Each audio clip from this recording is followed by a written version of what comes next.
and do share screen. And we do share on desktop. Okay, let me put it aside. Okay, now we are in the passing exercises. We do that. And this page you received, and you will receive more pages like that, so you're not surprised on the final exams, because you in the quiz, midterm quiz, you felt that it's very hard to pass, but passing is yeah, you can't deal with the Greek text if you can't pass. It means you don't understand anything. So passing is essential for us to understand anything what's written in original language. And let's do exercises, passing exercises. So the first word is sarki. I asked you to print out the paradigms, and if you don't have it in front of you, print it now. Open your Google Classroom document. I don't know, but you need to have it in front of you, otherwise you're just missing what I'm talking now. You have to have your paradigm in front of you to see what I see. So so let's start with the beginning, so that the more or less the same table you will have in exam, and you have different vocab that's there in different cases and different numbers and genders. You will be required to fill up the tables. I'm not writing it down for you now. It was your home exercises, and you will go through it again, on your own, so you can fill it up well. And on Wednesday you will receive another one with another words to also try it and do it at home. At exam you might find one or two words identical, might not, but that's all what you will have there to pass 10 words.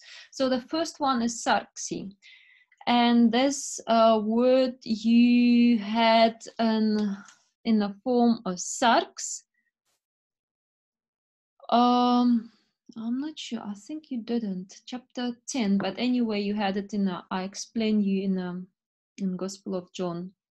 Sarks, and the vocabulary form hair sark, comes from Gospel of John, verse 14. He became flesh. So translation is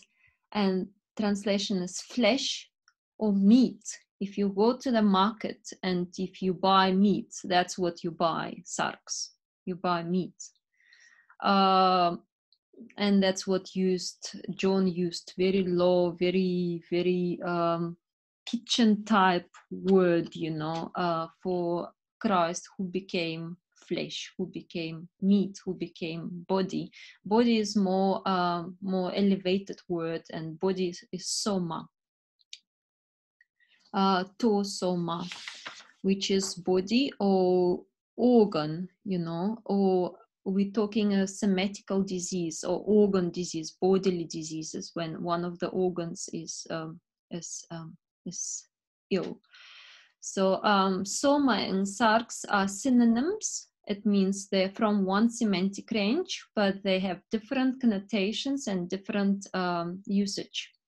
So why John didn't use soma?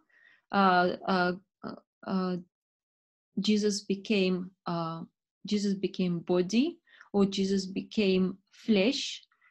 He didn't use that word. He wanted to show that the gap, he has to go down, from being the God in heaven, becoming flesh or meat that animals devour and animals kill and eat. So that is sarks, and you find here without the article, so you have to know the article or look it up quickly in your vocab, and vocab will be he sarks, which means he is the gender, feminine gender, and you put F here, gender. Sarksi, ending here. So you have to quickly look up where's the endings I. Where's the endings I in our paradigm or table? Where is, if it's feminine gender? Graphe, graphe, where's the endings? I. So you will see in paradigm it will be a plural. It will be plural because another option is a dative. You know, if you don't see the table now in front of you, it's very, you're missing out. You really have to see it where, you know, let me maybe help you like that. Let me try to open for you this one. So if you don't have it now, okay, look. So maybe I will restructure it this way. So you have both. Okay, I have to press like that. Look, so can you enlarge it on your screen? So Sarksi, you see that? And this is the definite article. Oh, but they are identical with the nouns. So definite article or the nouns, endings are all the same. Just in article you have tau in front. In nouns you have the whole root in front. So let's look here. So iota, you see iota, where iota can be in feminine. This is he sarks, and that's what we read in the vocab. So iota can be, sorry, this is underlined. So iota in dative everywhere here. You can see this tiny little dot here under the eta, under the omega as well. So he, and this iota is in nominative, feminine here. You see? So we can't travel, if it be ho sarks, then we travel in this column. If it would be to sarks, then we travel in this column. But we have he sarks, it means we travel in this column. So here iota underneath, but iota is subscript, so we're not using it. And there's the iota, you see, there's iota. So it means we have in vocab he sarks, feminine, and we place F here, F gender. So then we see iota here in nominative. We place case nominative, N-O-M, nominative, and then we have to say singular or plural. So you see here it is plural. So altogether we have case, nominative, number, plural, gender, feminine, and you translate. And you don't translate sarks as a flesh. You translate as in the text, and this is in the text. You have to translate it as it would be in a text. So it means you translate body flesh, but flesh as in plural, like flesh plural, you know, or bodies, you know, then it's plural, you translate like that. So next one, soma. And soma you have in the chapter, I think chapter 10 as well, but I think I didn't give it to you. But anyway, to soma, and this is also belong to, let's keep this one, soma. Soma is to soma, which is neuter. So to soma, to is neuter, okay?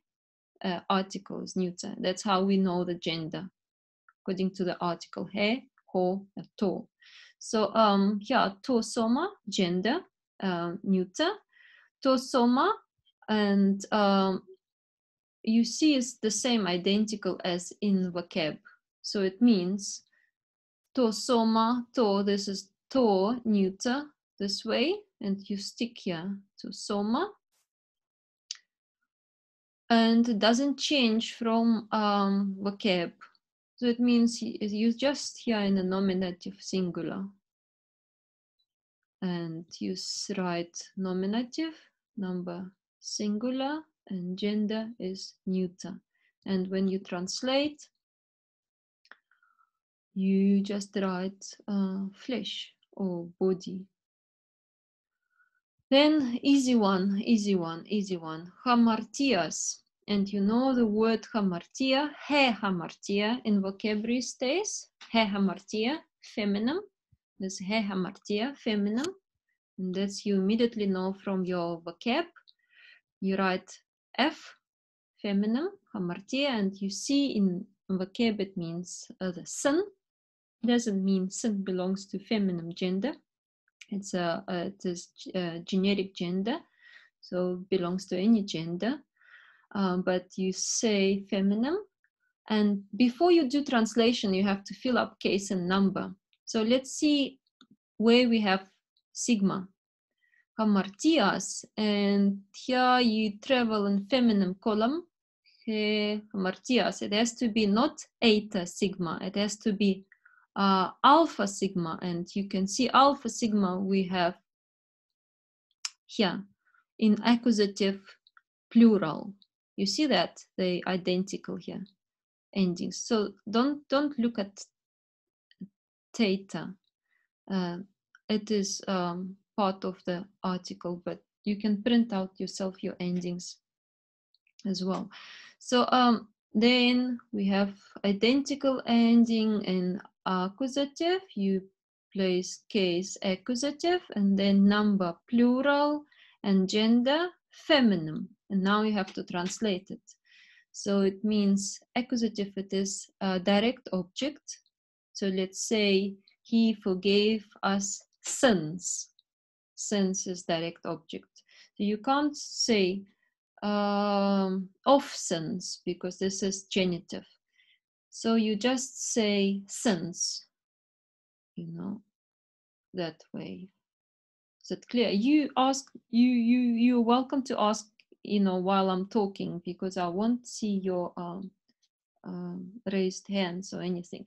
So let's go to next one. Next one also not easy, but you can manage it. And we have our Ma'am. Yes, Luzuko, talk to me. There's already a question. Adrian, ask a question. Read the chats. Yeah. Say again. Sorry, I missed the question. Chats. What you? I was saying Adrian wrote a question, ma'am, for you. He wrote a question on the chat. Okay. Adrian, can you unmute yourself? I have to see the chat, and this is for me another story to find it. Can you read for me the question, Luzuko? Hello, ma'am. Yeah, talk Bungani. Yes, it's. I also asked a question. Yes, please talk. I don't see your questions. You just talk to me. Yeah, I usually when I read the Mount text. Yeah. Basic Greek, they said that words which usually end with an A are usually feminine. But I see here that we said soma, which also end with an A. We said that it's a neuter. Yeah. Very good question, Bangani. Is a very clever question. I will tell you in front because I said to you it's difficult word I gave you, and it belongs to chapter 10. Very clever question. Belongs to chapter 10, and it's not part of your vocab. I just gave it to exercise, you know.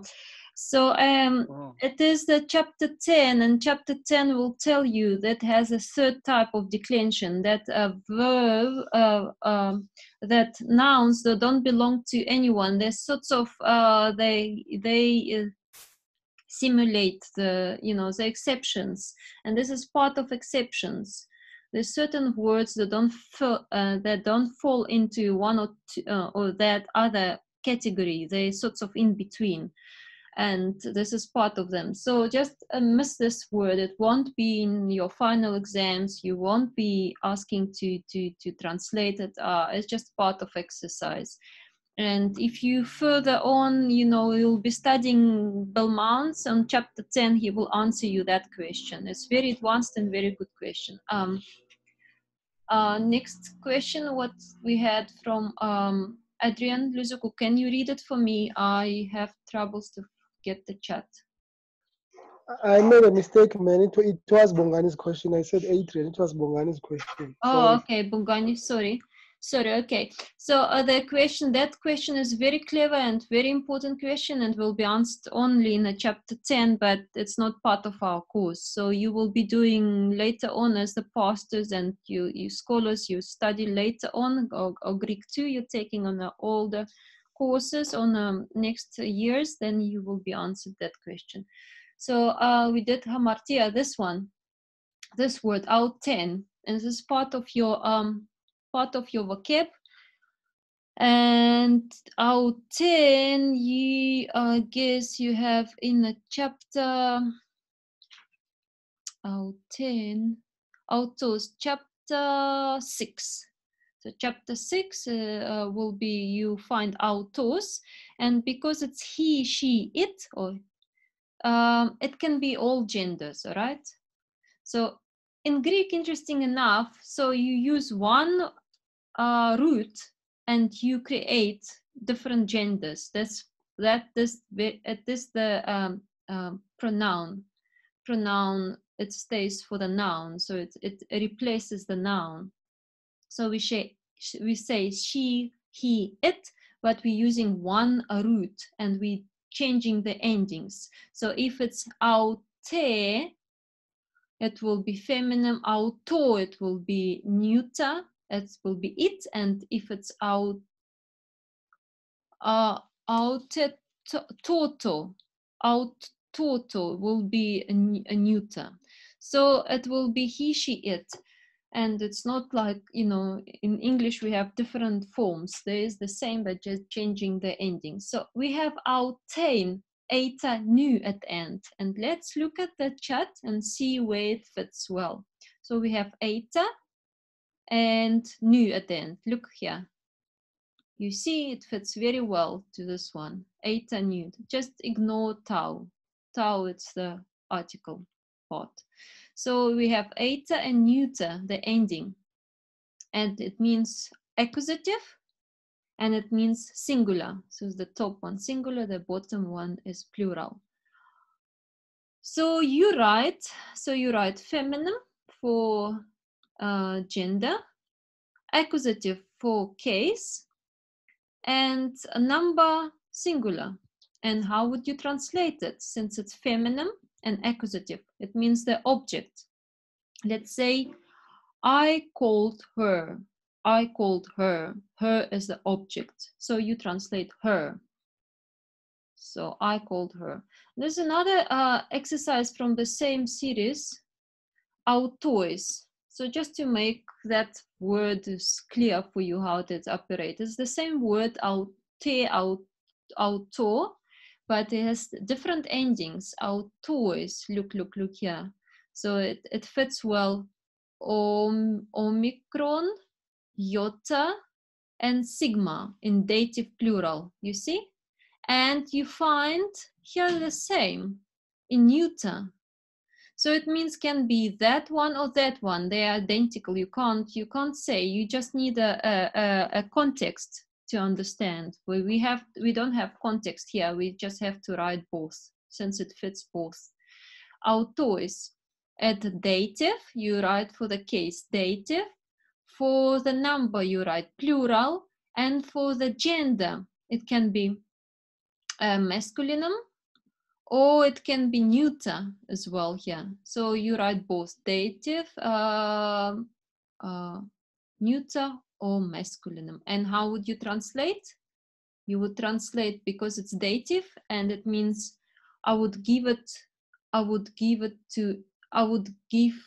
let's say it's a dog. I will give to it a bone, let's say. So for dative, you always use the keyword to, and you translate to it or to him. Oh, sorry, it's plural. To them, okay? To them. So it's them. From it, you make them, and from he, you make them as well. So translation is the same. That's you sorts of manipulate it in English how it would be. So for dative, you always use keyword to. For accusative, you don't use any keyword because it's an object. We don't necessarily need. Sometimes, if it's indirect, it will be go with like alongside, but we're not gonna write it down. And for genitive, you always use of because it's belonging, possessive case. Then let's do few more. This one is interesting. Graphe, and you see iota at the end, and iota subscripts. So graphe in vocab, we're reading it he graphe. It doesn't have article here, but you have to look it up in the dictionary. He graphe, and you write feminine. Okay, gender doesn't change. Gender doesn't change except it's auto is autos, and otherwise the gender stays the same. We can't say once it will be feminine, another one will be masculine, except it's he, she, it. You know, that's noun. So he graphe, we write immediately gender. It's feminine, and you see the iota subscriptum dative, but you can't really see here well, you know, unless you have to. You can see under the red there is a iota subscripts. So in dative singular, iota always subscripts. And so you write dative, and it's he graphe dative, and case is and feminine dative and singular, and you translate if it's in dative to scripture, or to writing, so to scripture. I give all credits to scripture, let's say, in this sentence. And then sabaton. Sabaton, from the word to sabaton, neuter. In vocab it comes with to. So neuter, and you write neuter here. Neuter, and then you write sabaton, and you see where's to sabaton ending. But in the vocab, we have in vocab we have to, not sabato, but sabaton. And if it's vocab, it means always nominative. Okay, in vocab we have this line, to sabaton, this line. So you see, to sabaton doesn't have any other options. It can be also accusative, but then we have a problem because it comes with its own gender, to sabaton, neuter. So you can't jump in masculinum, okay? You don't change the gender of the word unless it's he, she, it. And yeah, if it will be, it's not masculine, so we can't go to masculine, it's neuter. So to sabaton, but we have the ending here, and there's no such thing here, you see, in neuter. So you write as, and if it's a vocabulary form, you write as you find it in vocabulary. So it means nominative, singular, and neuter. And then you write sabbath. So I think that's enough exercises for now. You ask me questions, or you mail me questions, or you ask me more questions about the parsing. Try to do it at home. Try to do it yourself. And there's on a Google Classroom, I send you before also parsing exercises. Do them all on your own. Okay. You can't do it. You will not be able to do it on any software. You know, software will mess you up a bit. You know, and it's another thing to type it. You know, in Greek, you have to type it, or you have to paste it.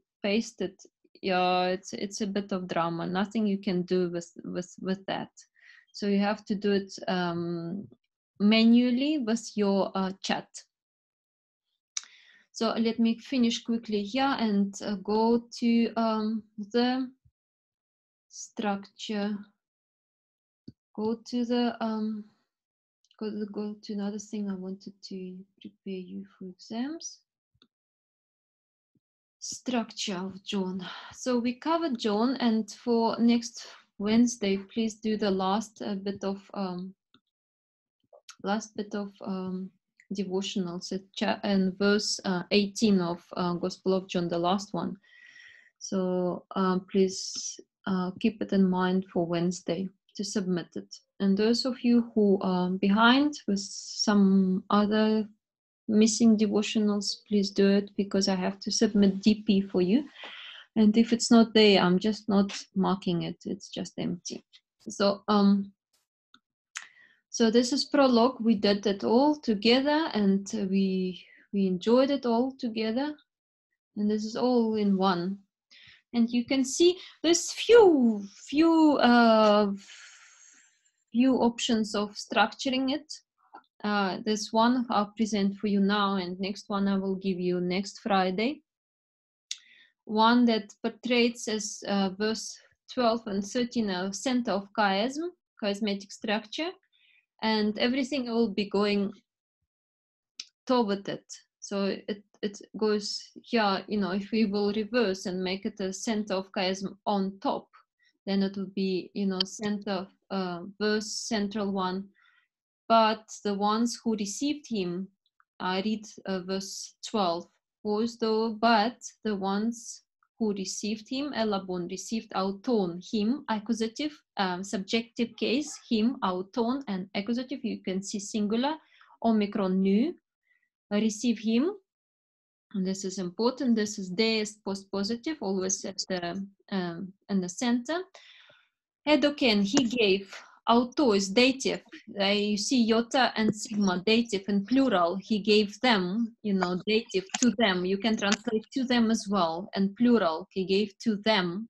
He gave to them exousia, power. And there's also part of your vocab. Exousia, power, authority. It's not power in a strength like physical strength, it's rather power and authority, or ability to act on behalf of somebody, or as delegated one, or, you know, have authority or do something. It can be legal authority and any type of authorization. So he gave them authority or right, you know, the same word from semantic line, authority, right, power. Power, tekna is the child up to age 13, when they have dedication into their all, you know, ritual dedication, child of 13. So child of God, theo, upsilon, and then we have a circumflex on top, and it's in genitive for masculinum. Child of God, this is the key word for the genitive. Child of God, genesthai, become, or become, to become. And this, remember that John is using the word became a lot, you know, became or appeared, or when he talks about creation, everything became, everything appeared. So you miraculously become a child of God by authority of God. And who is the child of God? The ones who believing, continuously believing, and this continuous action of belief, you know. Then it's Greek 2 will be later, you will find out. Eis to onoma, name, autu, of him, his name, believing in his name, continuously believing in his name, who is the child of God. So this is the center, and everything was before leading to that. And there's also verse 13 explains who is the